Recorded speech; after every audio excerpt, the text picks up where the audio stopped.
All right, guys, welcome back to another video. It's your man Jay. So the Galaxy A71 5G is a device that I've been kind of toying around with lately, in favor, obviously, over my S20 Plus. Now the S20 Plus is by far, a really solid phone overall. This is a fast phone. It's nice. The difference between these two is that the S20 Plus feels really nice in the hand. Feels I guess I want to say it feels more premium. I guess I could say that. But nonetheless, there's a huge gap in price between these, and hardware on this one does feel a little bit better in the hand. It's a little heavy. It's got a little weight to it. So it feels. You want to use the word premium, but really it's just because it has a glass back and a metal frame. And I believe this has a metal frame with a plastic back, if I'm not mistaken. I think in another video I said it had a plastic frame, and I think this has a metal frame and a plastic back. Don't really care too much about it. Just wanted to point out that this feels a lot sturdier in the hand. But I know that if I drop this, it's a wrap. That's why I keep a skin on it, to protect it as much as I can. But the A71 5G here it's kind of a better version of any of the S line phones. Some people still just can't believe that. But I say that, once you get them in hand, you'll be able to determine, whether or not you like the way the 5G feels. Now, again, this is all, just my experience. I already reviewed the Galaxy A71, the regular 4G LTE version. And it's a great phone. It's this phone minus a few tweaks here and there, probably in the software, and obviously to make this one 5G for the US.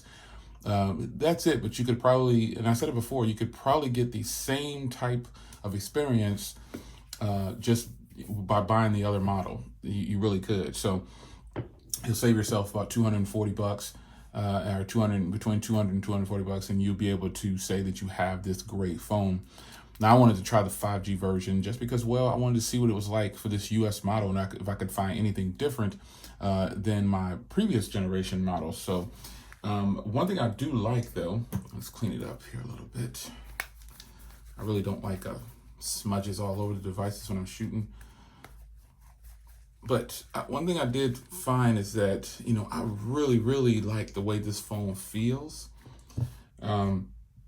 And it just really looks so premium. It looks high quality, even though it's plastic, but I guess that really shouldn't matter.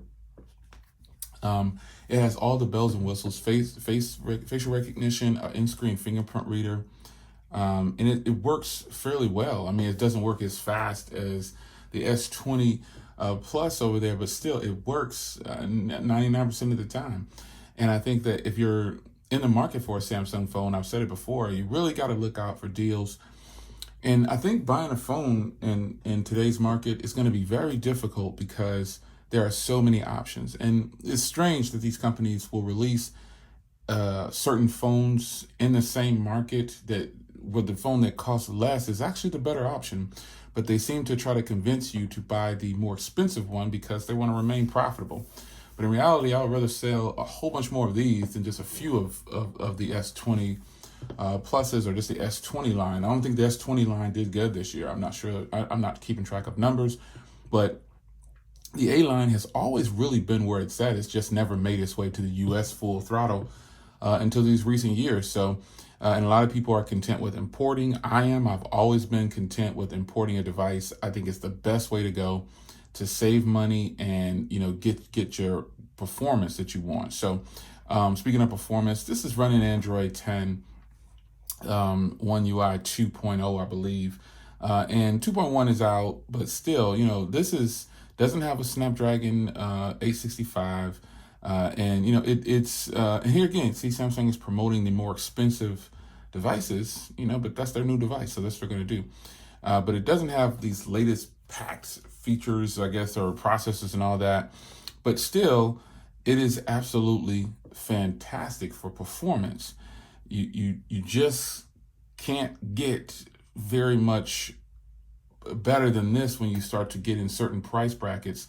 And I just truly believe that when it comes to picking out a phone, you really need to look at a few things like battery, screen, just these different things. Look at battery and screen and speakers, cameras, obviously, if it has a headphone jack. Pay attention to these things, because these things you may not think that they're, it's on sale.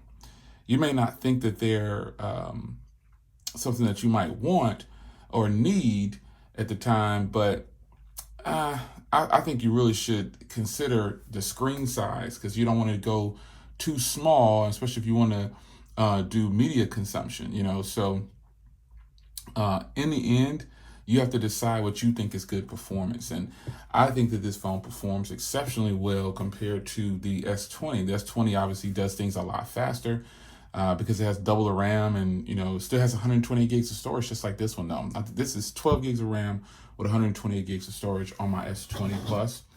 And you can't really tell the difference if I start popping open these apps at the same time. It's not enough to warrant you to say I'm willing to spend an extra $1,200. It's just not, or extra $600. It's just not. In that situation, for some reason, the S20 hangs a little bit, and in this situation, it pops up and pretty much about the same. So I'm going to tell you that when it comes to picking a phone, use tech reviewers to a certain extent. I like that Samsung has this design. Even in this situation, you see the S20 isn't opening up the devices, opening up the apps as fast as you would think it would. But that doesn't mean the S20 is a bad phone by any means. It just means that in this particular setting, this phone decided to perform a little bit better. And that S20 has a Snapdragon 865, 12 gigs of RAM. It just goes to show that day-to-day tasks like surfing the internet and things like that. As a matter of fact, let me open it up. Just fast. The performance will be the same as any other. And let me open up the full web browser here. You can see it's doing pretty well. No complaints. None whatsoever.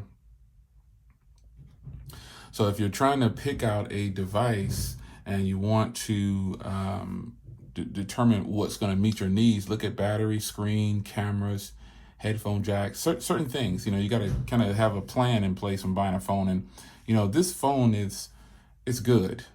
It's a good phone, and I'm only comparing it pretty much against Samsung's own line, because I'm just trying to show you that you really don't need to spend too much. Yeah, we buy them. We get them out there. We buy these expensive phones, but we're doing the reviews on them to give you some sense of what you could expect. These numbers aren't final. That doesn't mean that this phone is 100% better than the S20 Plus.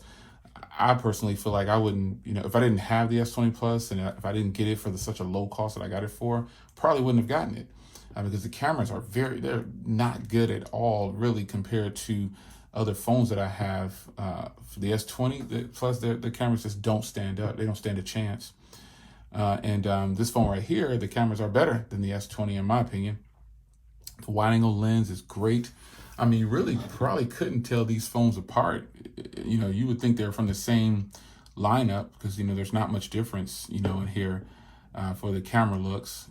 This has stereo speakers, obviously, and this one doesn't, but this one doesn't have a headphone jack. And that's still, when people say that something is obsolete like that, I'm thinking, man, how could it be obsolete? It's a headphone jack will always be needed, pretty much, as far as I can see it. So nonetheless, just wanted to shoot you a updated video. The A71 5G, it's the A71 with 5G and maybe some improved software and maybe some improved cameras. That's about all I have right now. I think this phone is really solid, and I think that if a person grabs it, they're really going to enjoy it. And for those that do have it, what do you think about the cameras? Did you ever own the S20 Plus or any of the S20 line? And do you own the A line now? And are you much happier with the A line with the money that you saved? Or is it just that the performance is just flat out better on the A line, even if you take price out of it? If you remove price, I feel like the A line is the much better. It's just better overall. The software is the same, and the cameras are better, and the battery is better, and it has a headphone jack. So who knew? Anyway, it's your man Jay. I hope you guys enjoyed the A71 discussion. I like this phone a lot. I've always liked the A70, the A line, and it's time for Samsung to get these phones even lower in price, because people are really making fun of the new Galaxy Note 20 with it being plastic or whatever and still costing $1,000. But you know, people are going to buy the phone. It's going to suit some people. Everybody's not looking at the materials of a device. They're buying it because, oh, the size is better, or it has this, and you know, the color, or whatever your reasoning is. So anyway, hope you guys enjoyed the video, and I'll see you in the next one. Take care.